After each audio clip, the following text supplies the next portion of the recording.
Let's talk for a second. Sometimes that's what you need to say to yourself. You need to sit down, have an honest conversation, and really examine what you believe in and why you're believing those things, what you believe them for. I've done a real good job at being honest with others, being honest with God, but lately I've been struggling to be honest with myself. There's this passage in the Bible in Mark chapter 9 where Jesus is going to heal a man's son who is possessed by an evil spirit. The man says to Jesus, "If you can help us, please help us." And Jesus responds, "What do you mean, if I can?" He says, "Anything is possible if you believe." Then it says that the father, the man, cries out to Jesus, looks him in the eye, and confesses with his mouth, "I do believe, but help me overcome my unbelief." You see, I believe. I have a whole lot of beliefs. I talked about in one of my earlier videos, I have convictions. I have convictions that I write down in the back of my journal. And when I feel like I'm away from myself, when I feel like I'm not myself, when I feel like I can't remember who I am, I have those convictions set in place so that I can open up the back of my journal and remind myself about what's important to me, about what's valuable, about what God has placed in my life to be true, things that I believe in.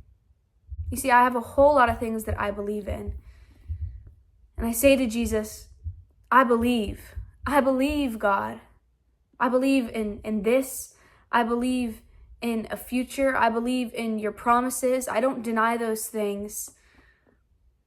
But I have some unbelief. I do believe, God, but help me overcome my unbelief. I've heard it said this way. In my belief, I don't deny God's promises. I desire them. I desire them so deeply that it takes me crying out to God in agony and pain and grief and despair and anger. It takes me crying out to Him and all these feelings and emotions in order for me to overcome that unbelief, in order for me to overcome those doubts. The Message translation says it this way: then I believe, but help me overcome my doubts. It's kind of like a both and.